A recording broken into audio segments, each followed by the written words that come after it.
Alhamdulillah, salatu wassalamu ala rasulillah wa ala alihi wa sahbihi wa mawalah, la hawla wa la quwwata illa billah. Raditu billahi rabba wa bil islami dina wa bi muhammadin nabiyya wa rasulah. Rabbi zidni ilma warzuqni fahma. Qala Allah ta'ala fi kitabil karim, ya ayyuhalladzina amanu taqullaha haqqa tuqatih wa la tamutunna illa wa antum muslimun. Wa qala ta'ala inna fi khalqis samawati wal ardi wa ikhtilafil laili wan nahari la ayatin li ulil albab alladzina yadhkuruna Allaha qiyaman wa qu'udan wa 'ala junubihim wa yatafakkaruna fi khalqis samawati wal ardi rabbana ma khalaqta hadza batila subhanaka faqina 'adzabannar. Ikhwan akhwat rahimakumullah, nahmaduhu wa bi ni'matihi tatimmus shalihat. Kita berada di awal tahun baru Hijriah, suatu hal yang patut kita syukuri. Semua dalam keadaan sehat, alhamdulillahi rabbil alamin, wa bi ni'matihi tatimmus shalihat. Dengan nikmat dan karunia-Nya maka semua ketaatan bisa terlaksana. Berapa banyak saudara kita, tetangga kita, keluarga kita, bahkan orang yang terdekat dengan kita wafat karena kena penyakit corona. Nas'alullah lana walakum al-afiyah. Kami mohon kepada Allah, kita mohon kepada Allah, semoga Allah Subhanahu wa taala menjauhkan kita semua dari penyakit corona dan memberikan kesembuhan untuk saudara-saudara kita yang sedang mendapatkan musibah. Semoga mereka diberi kesembuhan di waktu yang dekat, keluarga yang ditinggalkan mendapatkan kesabaran. Amin ya rabbal alamin. Bahasan kita di kesempatan kali ini adalah kita akan bahas khalifah yang ketiga, yaitu Utsman ibn Affan.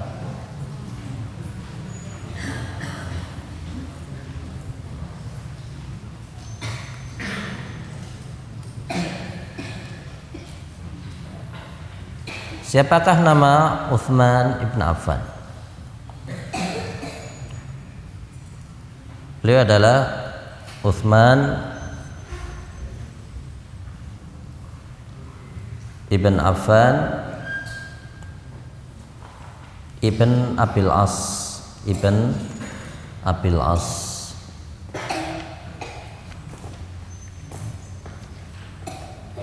ibn Umayyah. Utsman ibn Affan ibn Abil As ibn Umayyah ibn Abdi Syams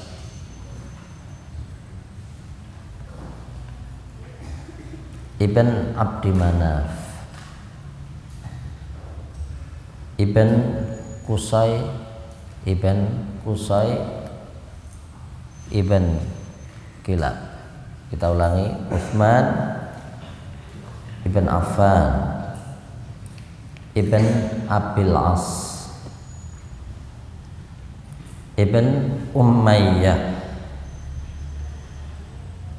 ibn Abdi Syams ibn Abdi Syams ibn Abdi Manaf ibn Abdi Manaf ibn Qusay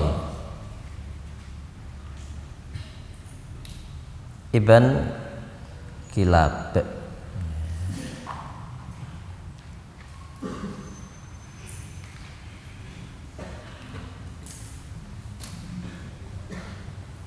Ibn Murrah Utsman bin Affan ibn Abil As ibn Umayyah ibn Abdi Syams ibn Abdi Manaf ibn Qusay ibn Kilab ibn Murrah ibn Ka'ab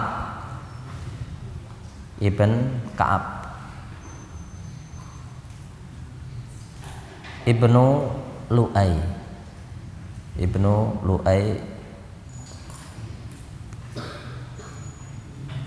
ibn Ghalib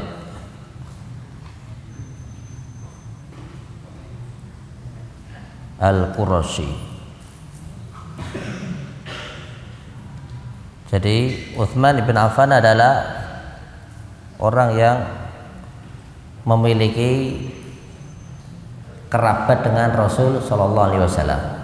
Rasul siapa nasabnya? Muhammad ibn Abdullah ibn Abdul Muttalib ibn Hashim ibn siapa? Ibn Abdi Manaf ibn Qusay. Ketemu tidak? Muhammad bin Abdullah bin Abdul Muttalib ibn Hashim ibn Abdi Manaf ibn Qusay ibn Kilab. Ya tidak? Ketemu tidak? Ketemu di Abdi Manaf. Taib. Utsman bin Affan memiliki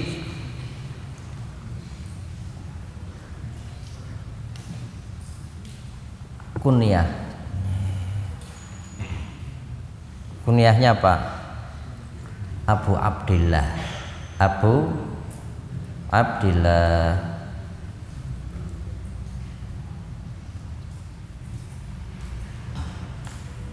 Ada yang mengatakan beliau kunyahnya adalah Abu Laila. Abu Laila. Ada juga yang memberikan pernyataan beliau memiliki kunyah yaitu Abu Amr. Abu Amr. Dan tentunya boleh seseorang memiliki kunyah sekalipun belum punya anak. Kan kadang seseorang, siapa nama kamu? Nama saya adalah Ahmad. Ahmad. Nama kunyah saya adalah Abu Abdillah. Besok kalau saya punya anak akan saya kasih nama Abdullah. Padahal belum menikah. Boleh tidak? Boleh. Maka di sini Utsman bin Affan kunyahnya adalah Abu Amr. Waqila Abu Abdillah, waqila Abu Laila. Kapankah Utsman ibn Affan dilahirkan? Kapankah Utsman ibn Affan dilahirkan?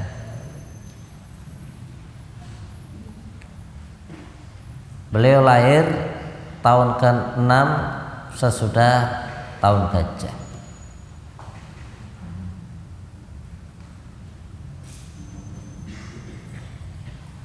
Beliau dilahirkan di tahun ke-6 tahun gajah sama Rasul sallallahu alaihi wasallam. Terpaut berapa tahun? 6 tahun.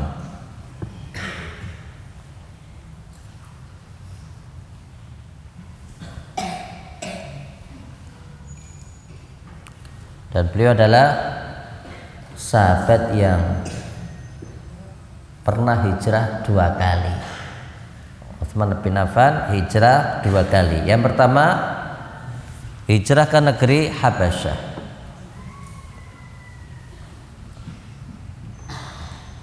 Dan yang kedua adalah hijrah ke kota Madinah. Utsman bin Affan beliau lahir tahun ke-6 dari tahun gajah. Dan hijrah 2 kali ke negeri Habasyah dan kota Madinah. Dan Utsman bin Affan merupakan sahabat Nabi yang masuk Islam di Fajril Islam. Utsman bin Affan masuk Islam di awal-awal Islam muncul. Siapa yang mendakwai, Mas? Ini yang ya. Betul. Yang di tiang itu. Yang betul, Mas. Tidak boleh bersandar di tembok, Mas. Di tiang. Nah, kamu. Nah. Utsman bin Affan masuk Islam mendapatkan ajakan dari Abu Bakar As-Siddiq.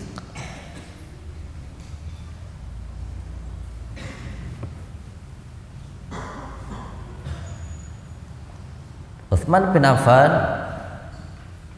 merupakan satu-satunya orang yang menikah dengan kedua putri Nabi. Tentunya sesudah salah satu putri Nabi wafat. Pertama, Utsman bin Affan nikah dengan Ruqayyah.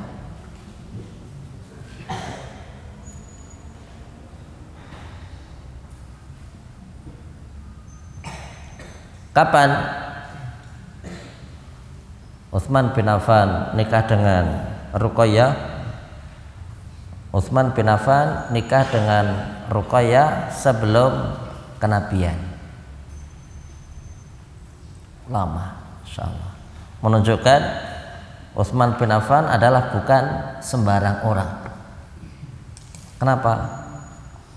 Karena Utsman bin Affan adalah menantu Nabi kita Muhammad sallallahu alaihi wasallam, dan dikatakan bahwasanya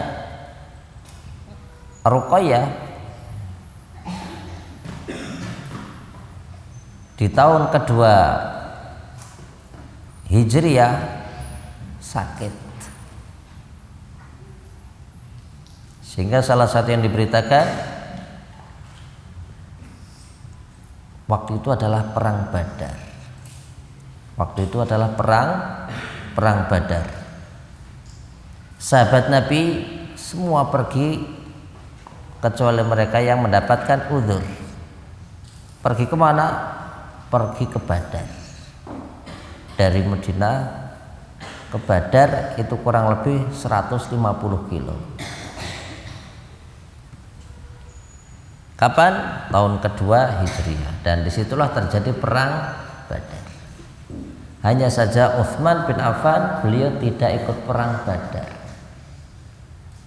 Kenapa? Karena Ruqayyah sakit. Beliau meminta izin kepada Nabi, kemudian Rasulullah SAW memberikan izin boleh untuk tidak perang. Alasannya apa? Merawat istrinya. Alasannya kenapa? Merawat putri Nabi Muhammad sallallahu alaihi wasallam. Sehingga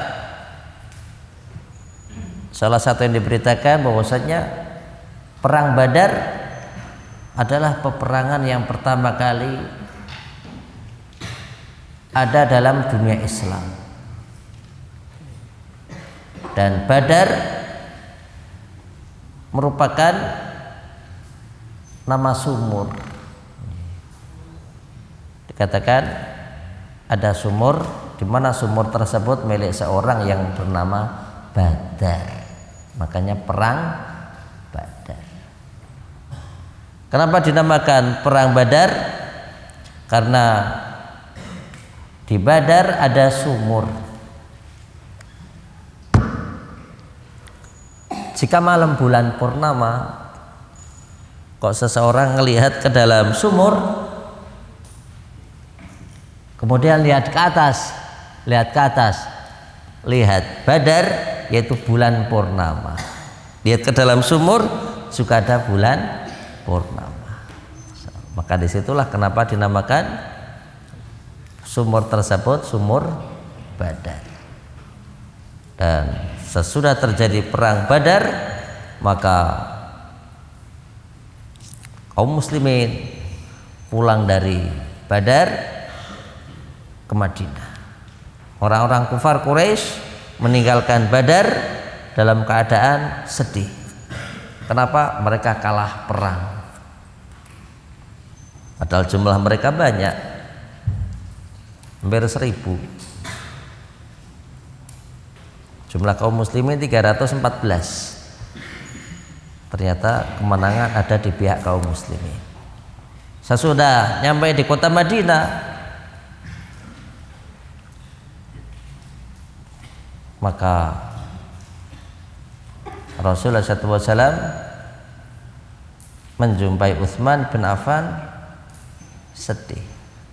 Kenapa? Istrinya meninggal. Kenapa? Putri Nabi wafat. Utsman bin Affan sekalipun tidak ikut perang Badar, tapi dia mendapatkan pahala perang. Utsman bin Affan sekalipun tidak ikut perang Badar, tapi dapat bagian orang yang berperang. Mana buktinya? Sesudah selesai peperangan, maka kaum muslimin mendapatkan harta rampasan perang. Si fulan karena jalan kaki dapatnya satu bagian. Si fulan karena dia punya onta, berangkat naik onta ataukah berangkat naik kuda, dapat bagian 2. Utsman bin Affan sekalipun tidak ikut perang tetap dapat bagian. Kenapa? Karena beliau tidak ikut perang karena ada alasan yang tepat. Apa itu? Merawat istrinya yang sakit, sekaligus putri Nabi Muhammad SAW. Berikutnya, sesudah Ruqayyah wafat, maka Utsman bin Affan nikah dengan putri Nabi yang lain yang bernama Ummu Kulsum.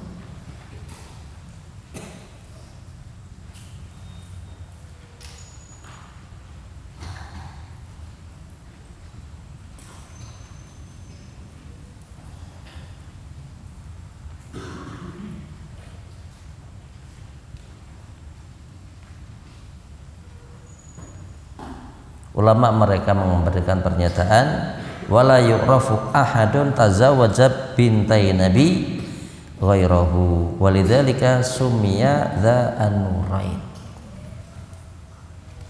Sesudah Rasulullah SAW menikahkan Utsman dengan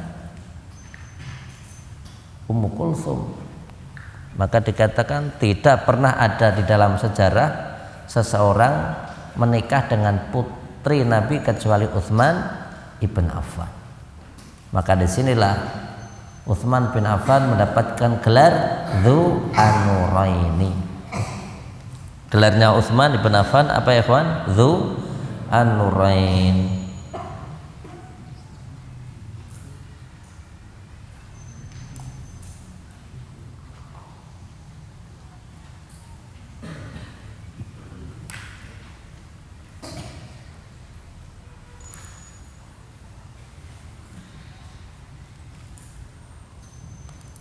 Beberapa fadail Utsman ibn Affan, beberapa kemuliaan yang ada pada Utsman ibn Affan. Yang pertama, beliau adalah orang yang menikah dengan 2 putri Nabi. Yang kedua,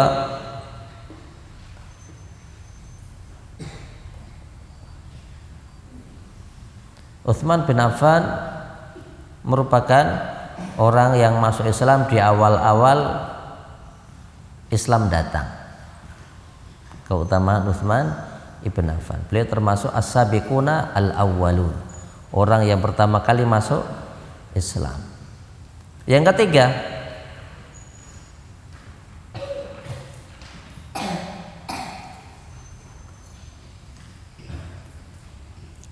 orang yang mendapatkan janji dari Nabi untuk masuk surga. Salah satu 10 di antara sahabat Nabi yang mendapatkan janji masuk surga. Siapa? Utsman ibn Affan. Yang keempat, kemuliaan Utsman bin Affan. Beliau merupakan sahabat Nabi yang mengumpulkan Al-Quran.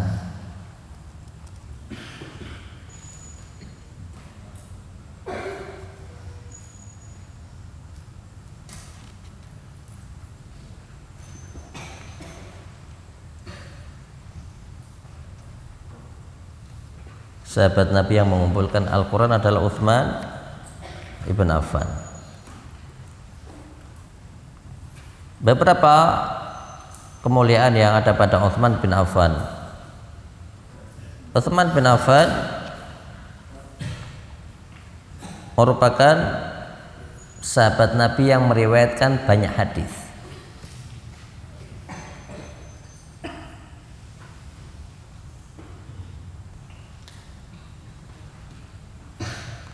Jumlah hadis yang diriwayatkan oleh Utsman adalah 146 hadis.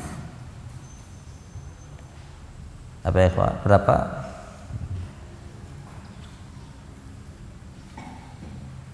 Hadis yang diriwayatkan oleh Utsman bin Affan jumlahnya berapa? 146 hadis. Di antaranya apa? Hadis masalah wudhu. Hadis masalah wudhu itu yang meriwayatkan adalah Utsman bin Affan.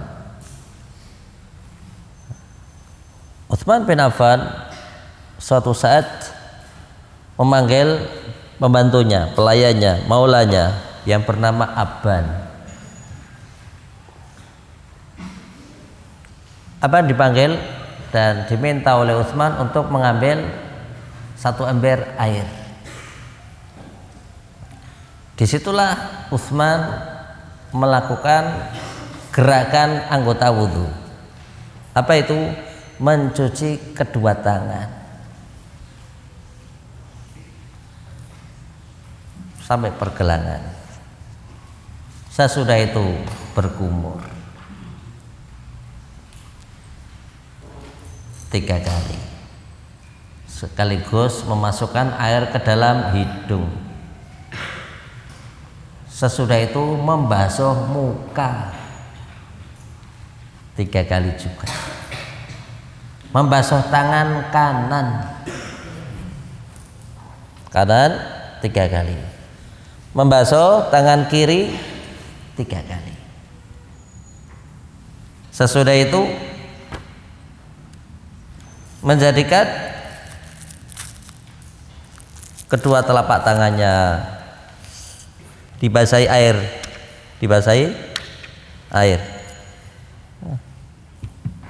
air gini sampai belakang tengkuk ke depan sekali, 1 kali. Sesudah itu membasuh kaki kanan 3 kali, membasuh kaki kiri 3 kali. Apa kata Utsman? Demikian aku melihat Nabi SAW wudhu. Masya Allah. Jadi amalan wudhu yang kita lakukan adalah hadis Utsman ibn Affan. Ada beberapa kesalahan tatkala seseorang wudhu karena barangkali tidak memahami hadis Utsman.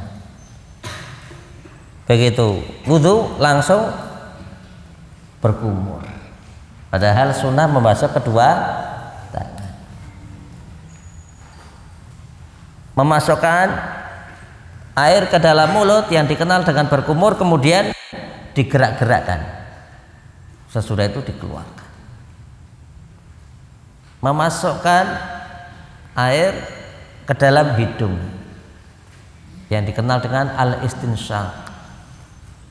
Rasul menyebutkan wa balik fil istinsyaqi illa an takuna shaiman. Hendaknya Anda bersungguh-sungguh di dalam memasukkan air ke dalam hidung kecuali Anda dalam keadaan berpuasa. Sebagian kita jumpai begitu orang memasukkan air ke dalam hidung, tidak memasukkan air ke dalam hidung, mestinya masukkan gini, keluarkan.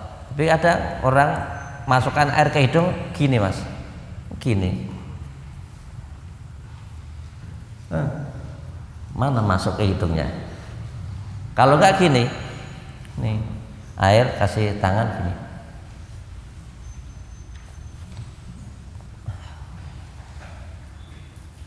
Santri harus wudhu sesuai dengan syariat. Membasuh muka harus benar. Ini batasan muka sini sampai sini, dagu. Kiri kanannya sini harus rata. Jangan sampai kita wudu asal-asalan. Basuh kedua tangan itu yang kanan dulu 3 kali, 3 kali kanan, baru 3 kali kiri.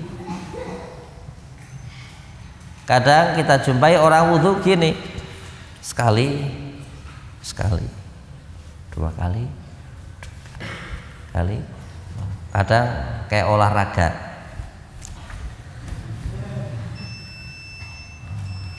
Padahal air ngalir, nah demikian mas, harus rata sampai semana al-adud sini, harus melebihi siku. Santri harus wudu yang benar. Ya, tangan kanan dulu 3 kali, baru 3 kali kiri. Usap kepala. Kadang air ngalir gini, ya enggak? Kadang gini, kadang gini, kadang iman-iman barusan dari salon.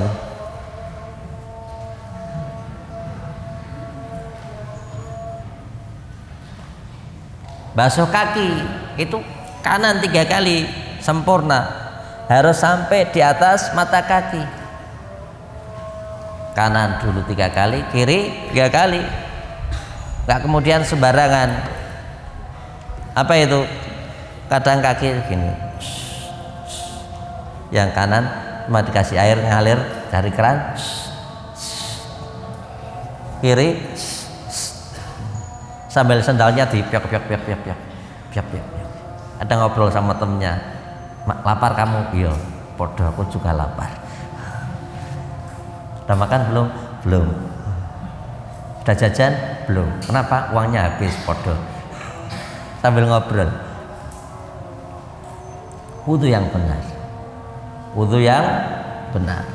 Kenapa? Karena kita semuanya ini yang hadir adalah calon penghafal Al-Quran, calon ustadz, calon dai, sehingga tatkala pulang ke masyarakat mengajari masyarakat wudu dengan benar. Karena wudu benar akan mengantarkan kekhusyuan di dalam sholat. Fadhal ikhwan, wahid yu'adzin, adzan dulu silakan. Alhamdulillah, salatu wassalamu ala Rasulillah wa ala alihi wa sahbihi wa mawalah, la haula wala quwwata illa billah, ma ba'd. Nukmilul hadis, kita lanjutkan.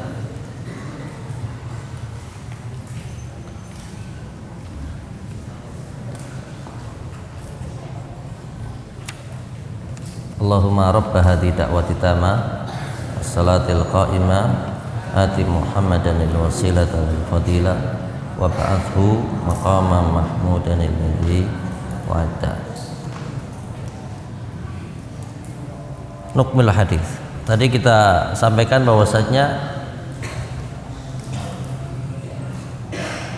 Utsman bin Affan memiliki gelar Abu Amr.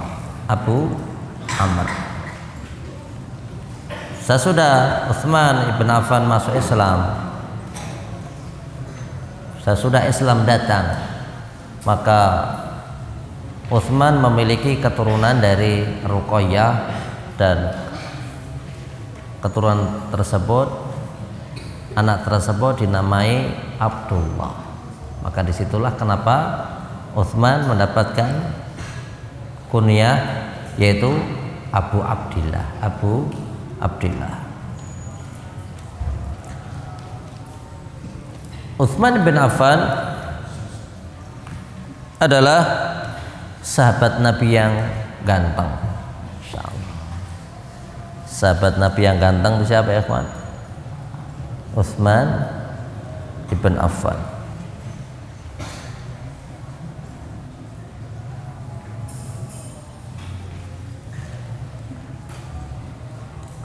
Disebutkan di dalam suatu riwayat, wa akhraja ibn Adi an Aisyah radhiyallahu anha qalat lamma zawaja Nabi sallallahu alaihi wasallam ibnatahu Umma Kulthum qala laha inna ba'laka asbahan nas bi jaddika Ibrahim wa abika Muhammad sallallahu alaihi wasallam. Aisyah meriwayatkan sesudah Nabi menikahkan putri beliau yang bernama Ummu Kulthum dengan Utsman, maka beliau berkata kepada putrinya. Siapa putrinya? Ummu Kulthum. Dia mengatakan inna ba'laka, beliau bersabda inna ba'laka asbahan nas bi jaddika Ibrahim wa abika Muhammad. Wahai putriku, suamimu itu adalah orang yang mirip dengan kakekmu, yaitu Nabiullah Ibrahim alaihissalam, dan mirip dengan ayahmu, yaitu Nabi Muhammad sallallahu alaihi wasallam. Subhanallah.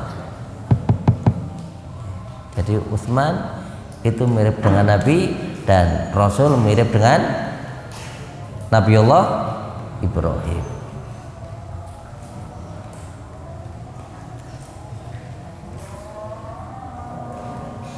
Utsman bin Affan memiliki postur tubuh sebagaimana berikut. Dikatakan laisa bil qasir wala bit tawil.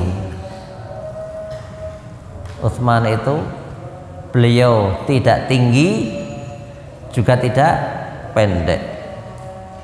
Hasanul wajhi. Utsman bin Affan memiliki muka yang tampan, mukanya tampan, mukanya ganteng. Dikatakan abyad musyraba humratin. Jadi wajah Utsman bin Affan itu putih kemerah-merahan, putih kemerah-merahan. Kathirul lihyah. Utsman bin Affan memiliki jenggot yang tebal, jenggot yang lebat. Ba'id ma baina al-mankibaini. Ini sini badannya bidang, lebar.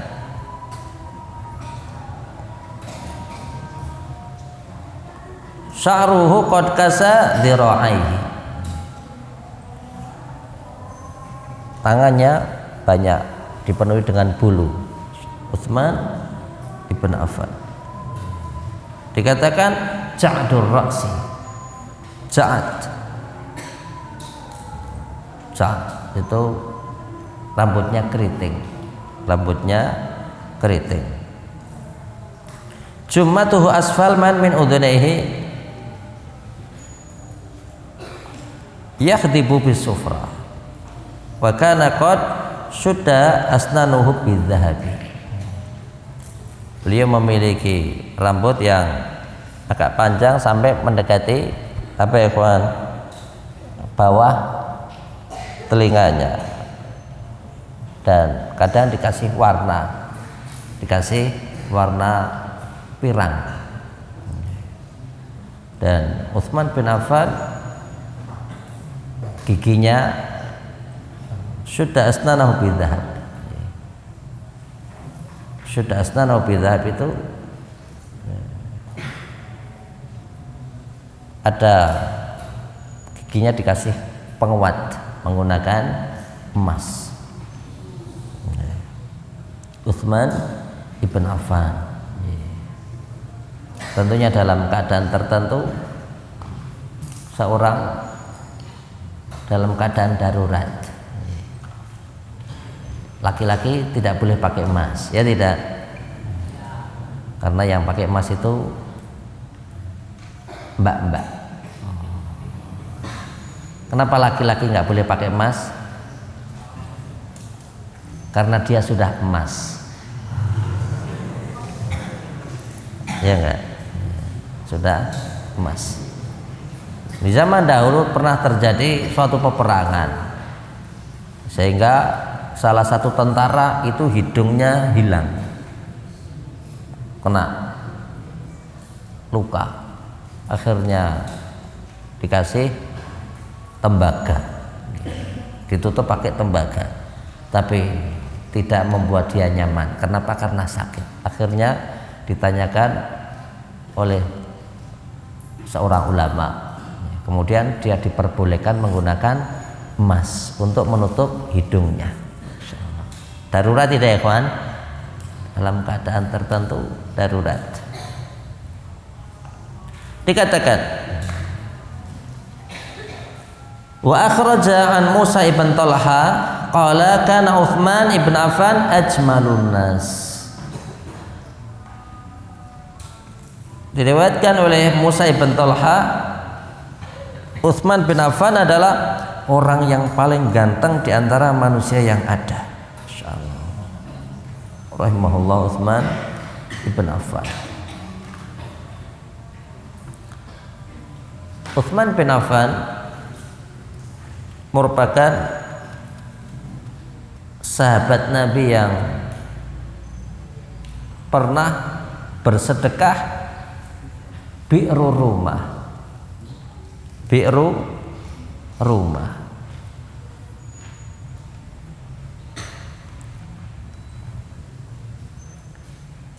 Di Madinah itu tidak semua air sumur tawar. Sumur ada, tapi rasanya asin. Sumur di Madinah itu sebagian airnya apa? Asin. Ada sahabat Nabi yang memiliki, perhatikan mas, sumur dan airnya tawar. Airnya, karena airnya tawar, sumur ini tawar, maka banyak sahabat yang datang ke tempat orang ini beli air. Datang beli air, datang beli air. Rasulullah SAW kasihan dengan para sahabatnya. Kemudian Rasul menemui pemilik sumur ini, bi'ru rumah ini. Apa yang beliau tawarkan? Wahai sahabatku, gimana kalau sumur ini disedekahkan untuk kaum muslimin? Kamu tak kasih janji. Apa itu? Sumur ini, mata air ini akan aku ganti dengan mata air di surga.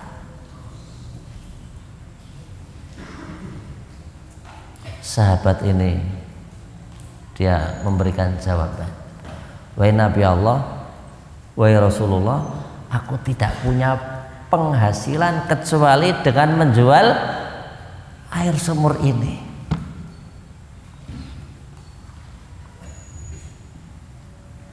Rasul pun tidak memaksa. Ya tidak. Kenapa? Karena orang ini tiap hari makan dan minum dari hasil jualan air sumur. Berita penawaran akan diganti dengan mata air surga tersebut didengar oleh Uthman ibn Affan. Uthman ibn Affan mendatangi pemilik bi'ru rumah ini. Kemudian Uthman berkata,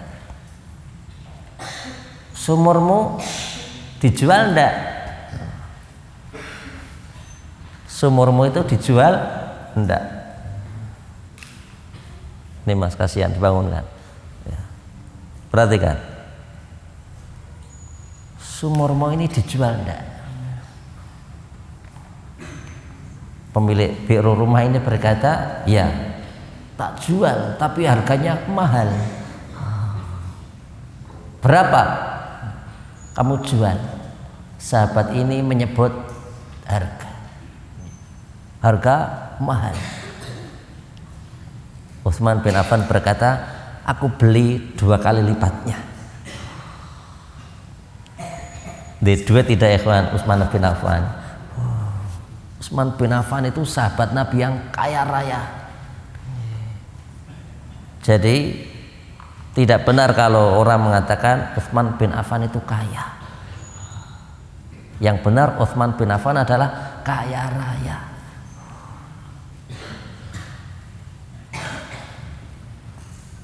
Dibeli dengan 2 kali lipatnya. Bayar sama Utsman. Sumur ini milik siapa? Miliknya Utsman tidak? Miliknya Utsman.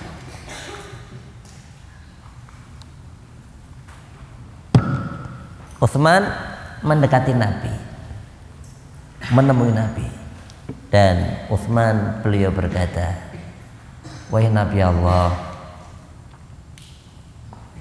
aku dengar kalau bi'ru rumah itu pernah engkau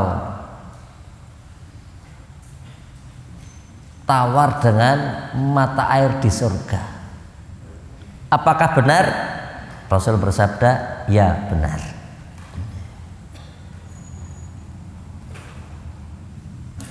Jika aku membeli sumur tersebut, kemudian aku infakkan di jalan Allah, apakah aku juga akan mendapatkan mata air surga? Rasul bersabda, iya. Perhatikan, disinilah cerdasnya Utsman bin Affan. Dia membeli sumur dulu, ya tidak. Yang kedua, menanyakan kepada Nabi. Karena Utsman khawatir itu hanya berlaku pada pemilik bi'ru rumah yang pertama saja, tidak berlaku untuk dirinya, tidak berlaku untuk orang lain. Apa kata Utsman? Wahai Nabi Allah, sumur itu sudah aku beli dan aku infakkan di jalan Allah. Masya Allah. Utsman ibn Affan, luar biasa. Salah satu yang diberitakan bahwasanya Utsman adalah sahabat Nabi yang malaikat malu darinya. Malaikat itu malu dengan Utsman ibn Affan. Wa akhraja asy-syaikhan an Aisyah radhiyallahu anha anna Nabiy sallallahu alaihi wasallam jama'a thiyabahu hina dakhala Utsman wa qala la astahi min rajulin tastahi minhu al malaikah. Disebutkan di dalam Bukhari dan Muslim, Aisyah radhiyallahu anha memberikan riwayat bahwasanya Rasulullah SAW jama'a thiyabahu hina dakhala Utsman. Nabi tatkala beliau duduk tersingkap pahanya. Begitu Utsman bin Affan hadir, maka Rasul buru-buru menutupi pahanya. Kemudian beliau bersabda, la astahi min rajulin tastahi minhu malaikah. Apakah aku tidak malu dengan seseorang di mana malaikat saja malu dengannya? Masya Allah. Jadi Utsman bin Affan itu luar biasa, malaikat saja malu. Adik-adik ini harus punya rasa malu. Tidak boleh pakai celana pendek. Kalau tidur itu pakai celana panjang. Tidak boleh tidur pakai sarung tok. Karena namanya orang tidur. Nyadar nggak orang tidur itu? Nggak nyadar. Maka kalau santri itu tidur paling aman pakai celana panjang. Kok pakai sarung nggak apa-apa di luarnya. Nggak boleh cuma pakai celana pendek tok. Atau mohon maaf pakai ada kota tuban ya tidak. Tahu tuban? Celana dalam itu bahasa Arabnya tuban.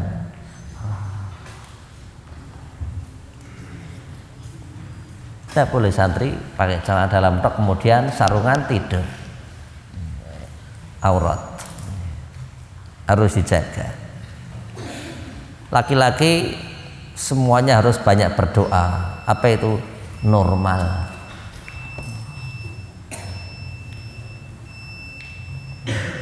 Bel komat ke kamar mandi pakai yang benar. Tidak boleh keluar dari kamar mandi cuma pakai handuk saja. Bil dada. Tidak boleh. Harus sopan santun dijaga. Dan sampai keluar dari kamar mandi cuma pakai handuk saja, nggak pakai kaos, nggak pakai baju. Mungkin kadang temennya godain. Kalau melorot repot.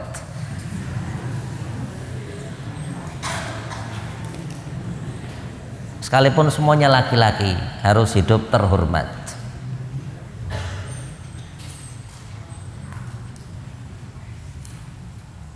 Hidup di pondok terhormat.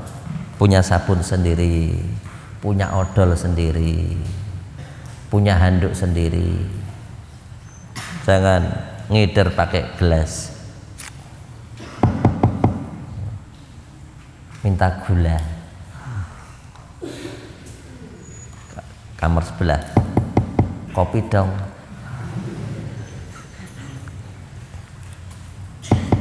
Ke dapur, bu dapur minta air panas.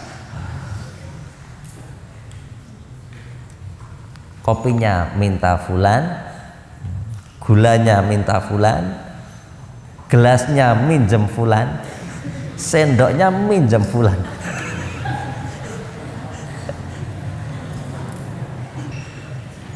Harus terhormat. Ya kalau barangkali terjadi ya mohon maaf. Saya nggak nyinggung tapi ngomong apa adanya. Naktafi bihadzal qadar. Lain waktu kita sambung lagi terkait dengan Utsman ibn Affan. Subhanakallahumma bihamdika asyhadu an la ilaha illa anta astaghfiruka wa atubu ilaik. Assalamualaikum warahmatullahi wabarakatuh.